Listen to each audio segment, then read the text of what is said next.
Welcome to This Might Be Personal, Episode 8, Friendly Fire. I caught my reflection in the bathroom mirror before one of my follow-up appointments. I wasn't looking at my face. I was looking at everything I thought my body had done wrong. The way my jeans hugged my thighs more tightly than they had just a few months before. The way my shirt pulled across my upper arms, leaving creases where there had never been any. The way my bra pinched at my sides, tissue spilling over cups that used to fit without a second thought. I didn't need to step on a scale. My clothes had already told me. I felt the heat rising into my cheeks, the burning in my nostrils, the sting behind my eyes. I knew it had happened again. I pulled my shirt over my head, slid my jeans down my legs. For a moment, I stood there, angry, ashamed, heartbroken. Then I reached for the clothes that asked nothing of me. A pair of loose sweatpants, an oversized t-shirt I usually only sleep in, the hoodie that hangs almost to my knees. I disappeared inside it. Not because I was cold, because I didn't want to feel my body anymore. Because if I couldn't make it smaller, maybe I could make it invisible. I didn't recognize the person staring back at me anymore. I had won the weightless challenge. I remember what that felt like. It wasn't about the number on a scale. It was the feeling of freedom. The feeling that my body and I were finally on the same team. But standing in front of that mirror, I didn't feel like the winner of the weightless challenge anymore. I no longer felt that unending breeze beneath my cape. I didn't feel weightless. I felt gravity, like it had finally caught me. And for a while, shame felt heavier than hope. Every time my body fought to keep me alive, I found myself fighting my body. Every time my life became a medical emergency, I knew what was coming. Not just the appointments, not just the tests, not just the procedures. I knew my body would change. It happened so quickly. The emergency comes. Life becomes doctors in waiting rooms and tests and phone calls. And then eventually the emergency ends. The doctors tell me everything went well. The appointments become farther apart. Life begins moving again. Everyone else exhales, and I smile, because I want to believe it's over too. But as my mind says, "You're okay now," somewhere inside my body whispers, "What if we're not?" That's the only way I've ever known how to explain it. Like some part of me is still standing guard, waiting for the next phone call, the next symptom, the next emergency. It feels like my body never got the message that we're safe again. People see the weight, and I think they assume they know the story, that I let myself go, that I leaned too heavily into being comforted while things were hard, that somewhere along the way, I stopped caring. But that's not even close. If anything, I've never cared more. I've questioned every choice, read every article, done everything my body could safely do, tried desperately to understand what was happening. Because while everyone else sees the aftermath, I've lived through the emergency that came before it. That's the part no one else gets to see. Every doctor I've had has said some version of the same thing. Let's get you stable and healthy first. Stable, healthy first. Those words are kind, patient, hopeful. Then somewhere near the end of the appointment comes another sentence. And of course, healthy diet and exercise. I don't know if they mean anything more than good medical advice, but sometimes that's not what I hear, because shame is an incredible translator. It takes ordinary words and quietly rewrites them into, "This is your fault." Maybe that's never what they meant, but shame doesn't wait for clarification. It fills in the blanks, and somehow the story becomes that I should have been different. Then I leave. I drive home. I stand in front of the mirror, and I become even harsher than the voice I thought I heard in the exam room. I don't see the woman who survived a stroke. I don't see the woman whose heart carried a hole no one knew existed. I don't see the months of rehab and therapy. I don't see the courage it took to trust my body again. I don't see the woman who drove herself downtown because fear wasn't allowed to make the decision anymore.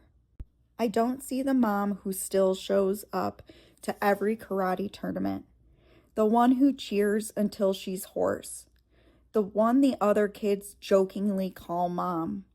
I don't see any of her. I see weight, and somehow that becomes louder than every victory that came before it.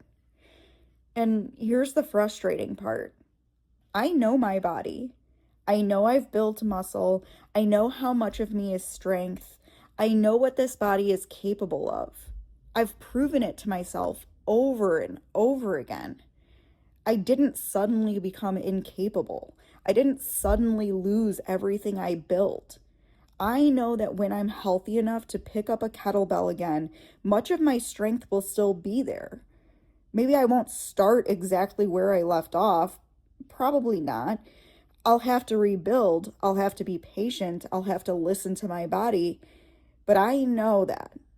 And logically, I know all of that.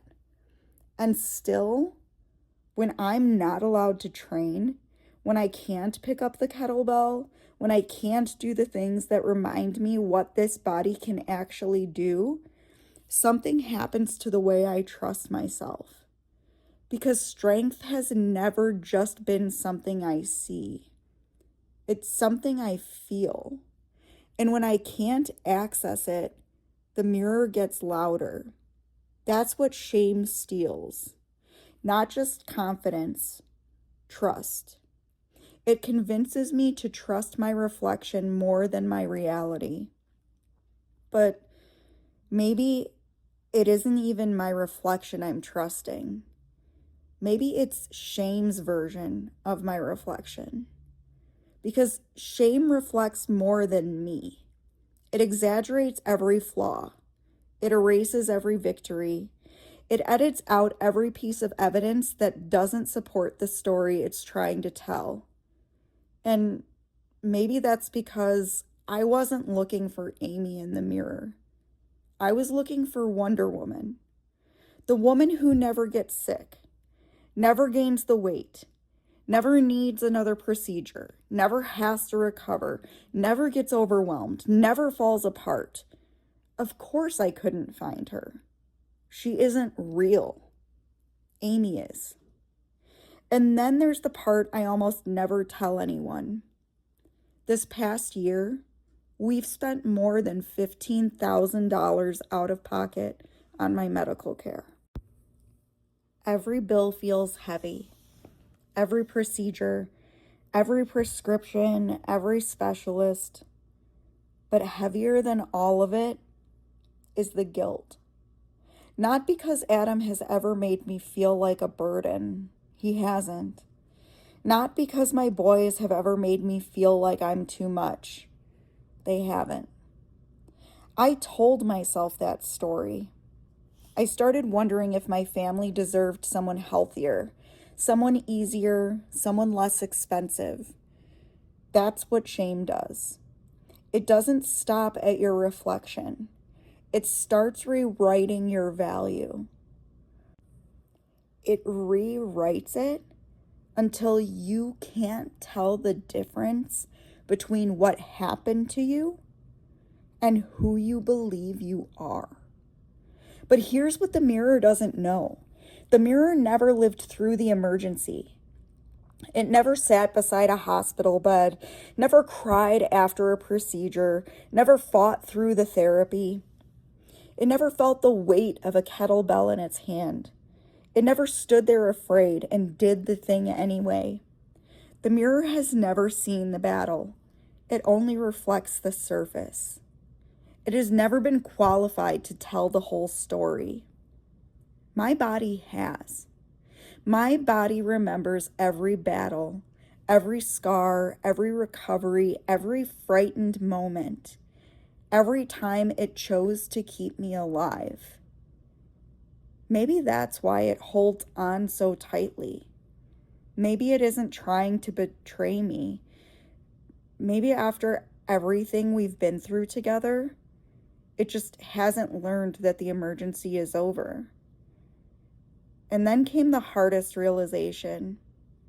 The stroke wasn't attacking me anymore.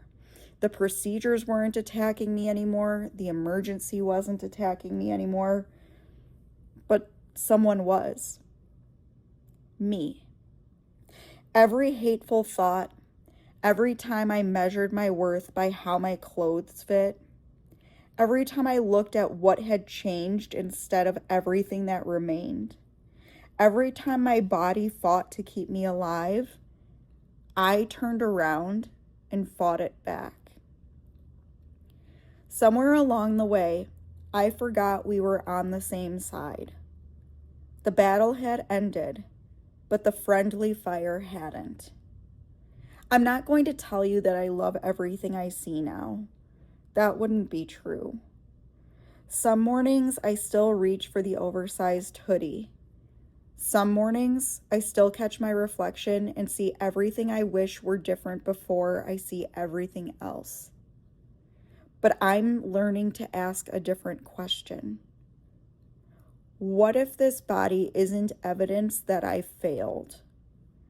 What if it's evidence that I survived? What if the strength I built isn't gone just because I can't use all of it right now? What if I don't have to look like Wonder Woman or feel like Wonder Woman to still be strong? Because maybe that's where I got it wrong.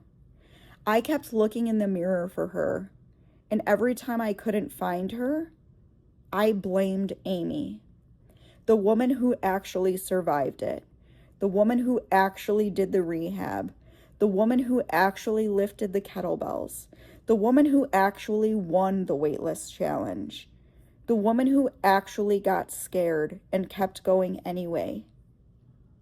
Maybe one day my body will believe the emergency is over. Maybe one day my mind will too.